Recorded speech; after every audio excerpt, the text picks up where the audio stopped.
अनमोल वचन अखिल भारतीय संत मत सत्संग के संस्थापक और गृहस्थ में आनंद योग के जनक परम संत महात्मा परम पूज्य श्री यशपाल जी महाराज अर्थात परम पूज्य भाई साहब जी द्वारा प्रतिपादित इन अनमोल वचनों का पालन करना अति आवश्यक है।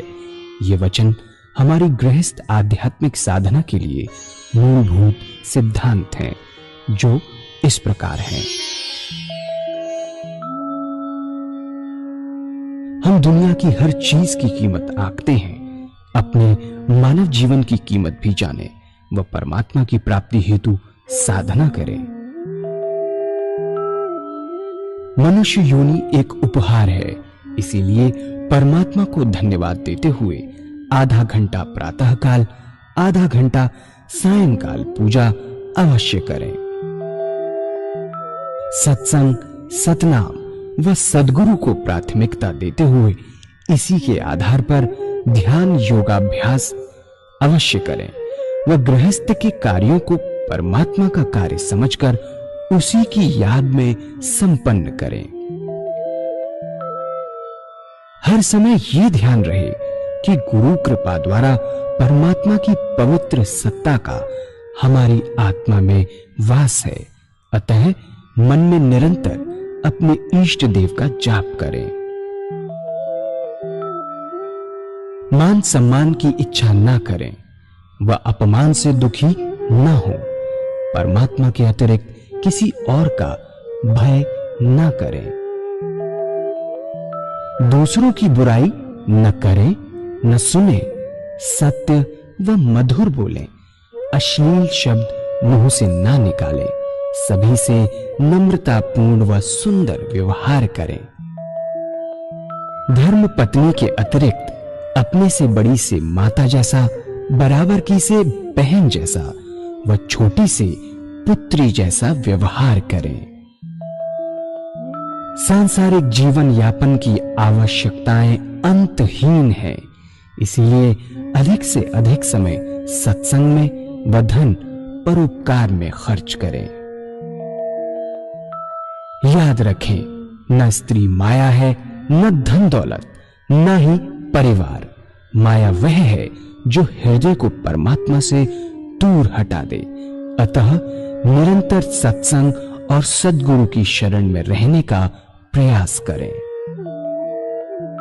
भोजन अपने इष्ट को अर्पण कर प्रसाद रूप में परमात्मा की याद में करें। रात्रि में सोने से पहले अच्छे बुरे कार्यों का आत्मनिरीक्षण कर उसका समुचित पश्चाताप करते हुए ध्यान करें व प्रभु की गहरी याद में ही विश्राम करें। परमात्मा तू ही है, तेरी इच्छा पूर्ण हो।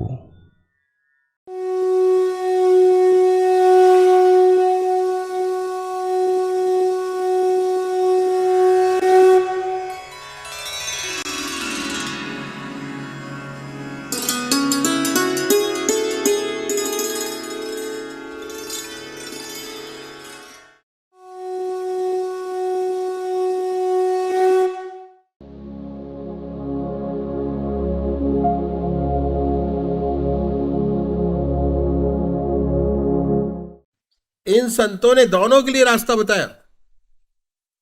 जो साकार पुजारी हैं, उनका प्रथम कार्य एक इष्ट का निश्चित करना। इष्ट एक, नाम एक, और इसके लिए किसी के पास जाने की जरूरत नहीं है। आपकी आत्मा आपके सबसे बड़ा गाइड है, गुरु है। अपनी आत्मा से पूछिए कि भगवान की कौन सी मूर्त आपको सबसे ज्यादा प्यारी लगती है, जिसमें परमात्मा की ऊंची भावना डाल सकते हैं। उसे अपनाइए, उसे अपना इष्ट माने, उसी की पूजा करें, उसी का ध्यान करें, उसी को याद करें, उसको कभी बदले नहीं। ऐसा नहीं कि आज आप राम की पूजा करें, कल कृष्ण की, परसों मां की। अगर रोज रोज चेंज करेंगे उसका आपको विशेष लाभ नहीं होगा। पूजा का जो मकसद है वह चित्त की एकाग्रता प्राप्त करना है, और उससे ऊपर उठे तो मैं ये कहूंगा कि विचार शून्य अवस्था प्राप्त करना। ऐसी हालत जिसमें विचार शून्यता हो जाए वो जब भी हो सकता है जब आपका एक इष्ट हो। इसलिए आज तक जितने भी साकार पुजारी हुए सब एक इष्ट के उपासक थे। संत तुलसीदास भगवान राम के उपासक थे, और इतने भगवान के उपासक थे कि एक बार द्वारकाधीश मंदिर मथुरा चले गए। जब मंदिर के दरवाजे पे पहुंचे तो सबने प्रणाम किया, तुलसीदास जी ने नहीं किया। लोगों ने कहा कि भाई आप तो भगवान के भक्त हैं, आपने प्रणाम क्यों नहीं किया। तुलसीदास जी ने भगवान की स्तुति की और भगवान की मूर्ति का बड़ा सुंदर वर्णन किया, और आखिर में रो रो के कहने लगे कि तुलसी मस्तक जब झुके जब धनुष बाण लो हाथ। ऐसा कहते हैं कि भगवान के हाथ में धनुष बाण आ गया तो तुलसीदास जी ने दंडवत प्रणाम किया। ऐसा एक इष्ट, ऐसे ही सूरदास भगवान कृष्ण के उपासक थे। उन्हें हर जगह कृष्ण नजर आते थे। कहते थे दर दीवार दर्पण भये, चित देखूं तित तोए, काकर पातर ठीक री भय आरसी मोए। जितने भी साकार भक्त हुए सब एक इष्ट के उपासक थे। साकार पुजारी को अपना एक इष्ट निश्चित करना बहुत जरूरी है, बहुत आवश्यक है। उसको जिसकी आपकी आत्मा कबूल करे उसको,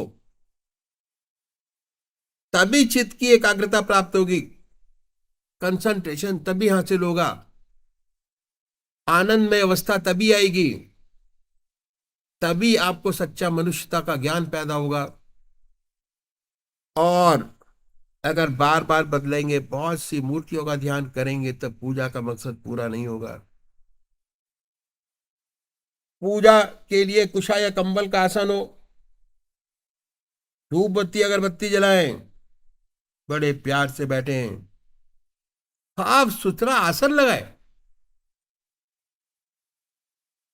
अगर नीचे नहीं बैठ सकते तो आराम से बैठिए, और रात्रि के वक्त बदल के बैठे। अगर स्नान नहीं कर सकते तो कोई प्रॉब्लम नहीं, वस्त्र बदलिए, सुख आसन में बैठे बड़े प्यार से। उसके बाद परमात्मा से प्रार्थना कीजिए कि हे प्रभु, मैं तेरे चरणों में विश्राम चाहता हूं, मुझे ध्यान भी नहीं चाहिए। उसके बाद अपने इष्ट को सामने देखें कि आपका इष्ट सहचरी आपके सामने विद्यमान है। जैसे एक पेंटर अपने इष्ट की मूर्त बनाता है ख्याल से, बाय थॉट। बड़ी बड़ी आंखें हैं, गोल चेहरा है, जटाएं हैं, सर्पों की माला है, रुद्राक्ष पहने हुए हैं। जो मूर्त आपको सबसे ज्यादा सुंदर और अच्छी लगती है उसको अपने सामने बनाए। दिल की हर धड़कन पर जो मंत्र है ओम नमो शिवाय, जो आपका प्यारा मंत्र है, जिसको आपकी आत्मा कबूल करती है, उसको दिल की हर धड़कन पर सुनने की कोशिश कीजिए। और जब ये स्थिति आपकी सामने स्पष्ट हो जाए, प्रैक्टिस हो जाए उसकी, उस पवित्र मूर्त को अपने हृदय में उतारिए बड़े प्यार से, इतने प्यार से कि ना कोई दूसरा सांसारिक विचार रहे ना ख्याल। उस आधे घंटे की पूजा में आप मेडिटेट कीजिए, इस तरीके से कीजिए, आधे घंटे में कोई दूसरा विचार आए ना ख्याल आए। शुरू शुरू में बड़ी दिक्कत आती है कि जब ये काम करने बैठते हैं तो ऐसे ऐसे विचार हमारे सामने आते हैं जो जिंदगी में कभी सोचे नहीं होंगे। उनसे हटाकर फिर दोबारा ये बहिर्मुखी विचार हैं, अंतर्मुखी करना बहुत जरूरी है। तभी सच्चा परमात्मा का ज्ञान आपको प्राप्त होगा। बड़े प्यार से बनाइए, और जब बाहर की तरफ ध्यान बन जाए तो पवित्र मूर्त को हृदय में उतारिए बड़े प्यार से। ना कोई दूसरा विचार है ना ख्याल। इतनी सुंदर हालत पैदा हो, हमारी आत्मा हमारे मन को देखती रहती है, बताती रहती है क्या सोच रहे हैं। जब मन फिर हट जाए, प्यार से उस पवित्र मूर्त को जमाएं, फिर ना कोई विचार रहेगा ना ख्याल। और जब चेतन अवस्था में दोबारा लौटेंगे, बड़ा सुख का अनुभव आपको प्राप्त होगा, शांति का अनुभव प्राप्त होगा, आनंद का अनुभव प्राप्त होगा। जितना मस्तक पर भार था वो हल्का हो गया। ये है पूजा का तरीका जो इन संत महात्माओं ने बताया साकार पुजारी के लिए, कि यदि ऐसे पूजा करेंगे विशेष लाभ होगा, चित्त की एकाग्रता प्राप्त होगी, उसके बाद सुषुप्ति की अवस्था प्राप्त होगी, और सुषुप्ति से सहज समाधि में प्रवेश करेंगे।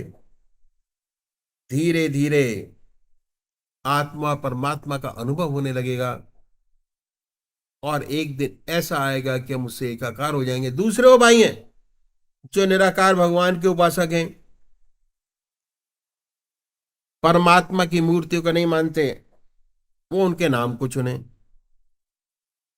और उस नाम को चुनो जो आपकी आत्मा को सबसे प्यारा लगता है। हिंदू भाई ओम, मुस्लिम भाई अल्लाह, सिख भाई वाहगुरु, क्रिश्चियन भाई क्राइस्ट या गॉड। जो आपकी आत्मा को अच्छा लगे उसे पकड़े। तो आसन वही है। सुख आसन से बैठे, बड़े प्यार से हृदय की तरफ निगाह कीजिए और आनंदमयी अवस्था बनाइए। आपका हृदय दुख दुख करता है, उस हार्ट बीट से ओम नाम निकल रहा है, या जो नाम आपने चुना है वो निकल रहा है। जिह्वा से नहीं, ख्याल से, बाय थॉट। शुरू शुरू में दिक्कत होती है जब आप मानसिक जाप कर सकते हैं ओम ओम। धीरे धीरे ऐसी अवस्था आती है, आपको बहुत स्पष्ट सुनाई देने लगता है कि हृदय से ओम की आवाज निकल रही है।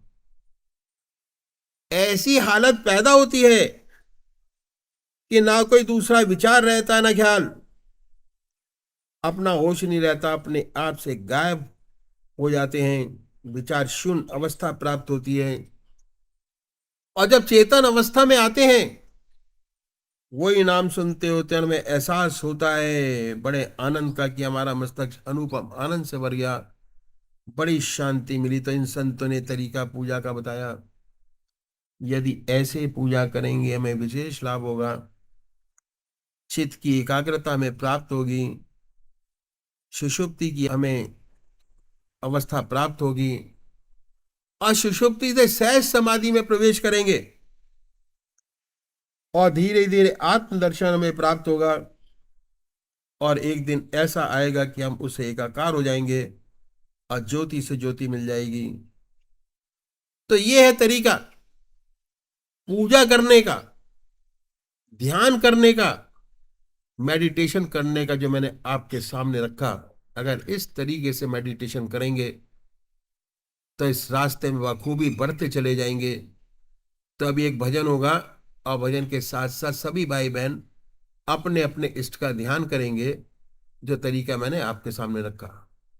तेरे नाम का सुमिरण करके मेरे मन में दिल भर आया। तेरे नाम का सुमिरण करके मेरे मन में दिल भर आया। दुनिया की ठोकर खाकर जब हुआ न कोई सहारा, दुनिया की ठोकर खाकर जब हुआ न कोई सहारा, ना पाकर अपना कोई जब मैंने तुझे पुकारा, ना पाकर अपना कोई जब मैंने तुझे पुकारा।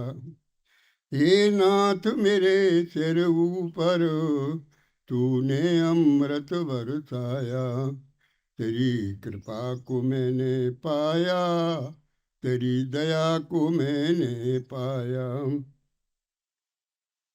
तू संग में था नित मेरे, ये नैना देख न पाए।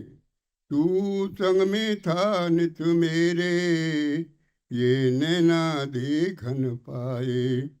चंचल माया के रंग में ये नैन रहे भरमाए। चंचल माया के रंग में ये नैन रहे भरमाए। मैं जितनी बार गिरा हूँ, तुमने पग पग मुझे उठाया। हे नाथ मेरे सिर ऊपर तूने अमृत बरसाया।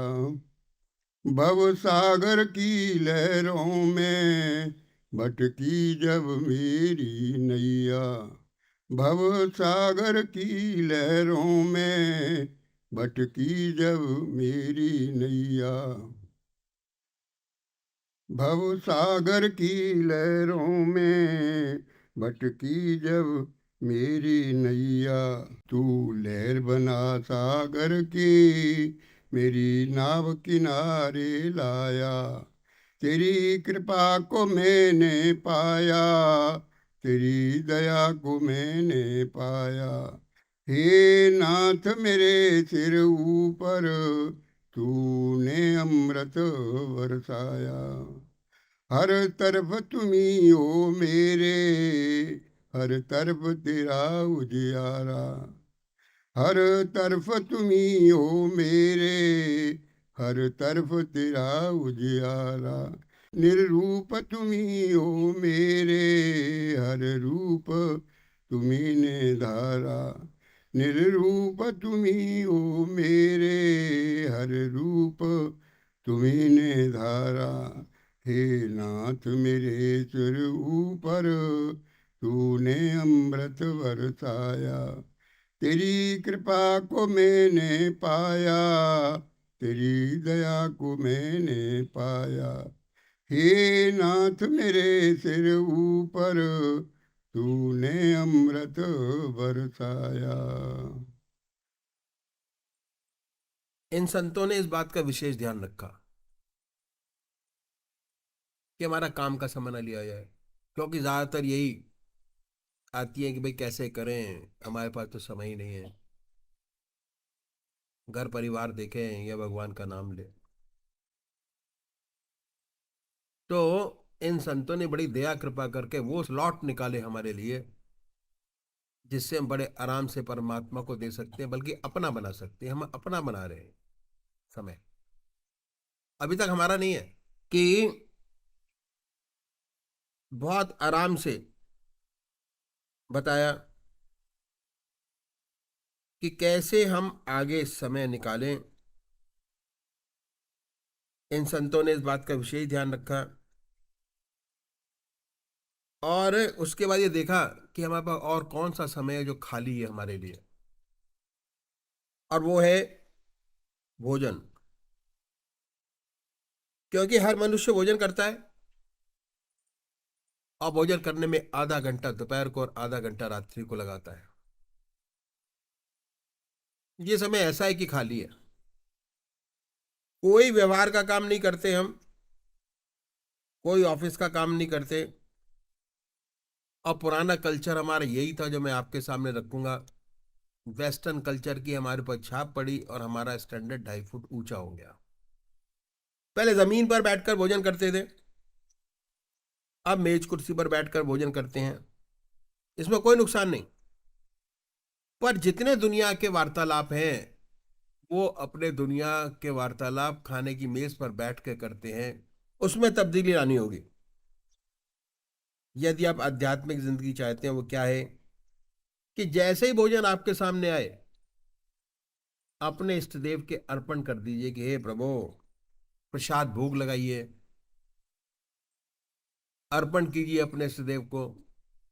और उन्हीं की याद में भोजन का पान करिए। कोई चीज बगैर परमात्मा की याद के आपके शरीर में ना जाए, कोई चीज बगैर परमात्मा की याद के अपना पिया। अभ्यास। भोजन की एक विशेषता है कि भोजन जिन विचारों में डूब के किया जाता है, जो खून बनेगा उन्हीं विचारों का रंगा हुआ बनेगा। अगर आप परमात्मा की याद में डूबकर भोजन करेंगे तो जब भी आप खाली होंगे, ऑटोमेटिक ईश्वर की याद आएगी, आपको परेशानी नहीं होगी। भक्ति के लिए जब तक आपका खून नहीं बदल जाएगा तब तक भक्ति नहीं आती। भगवान श्री कृष्ण ने गीता में साधक की दृष्टि से 4 विशेष बात बतलाई। मैंने पहले भी आपको बताया कि आहार की शुद्धि, विहार की शुद्धि, अभ्यास और वैराग। ये आहार की शुद्धि कि कैसे सहूलियत से हो जाए। बहुत से महात्मा बहुत कष्ट उठाते हैं आहार को शुद्ध करने के लिए। जैसे ही आप परमात्मा की याद में डूबकर भोजन करेंगे, ऑटोमेटिक परमात्मा की याद आएगी। अब क्या है कि आप पूजा में ही परमात्मा की याद करते हैं, भोजन करते हुए परमात्मा की याद कर रहे हैं, तो आधा घंटा दोपहर भोजन कर और आधा घंटा रात्रि भोजन का ऑटोमेटिक आपकी पूजा में बदल जाएगा। थोड़ा सा प्रयास, बड़ा रिजल्ट। और अगर आपने 15 दिन ये कर लिया तो 16वें दिन आपको करने की जरूरत नहीं पड़ेगी, ऑटोमेटिक अपने आप होना शुरू हो जाएगा।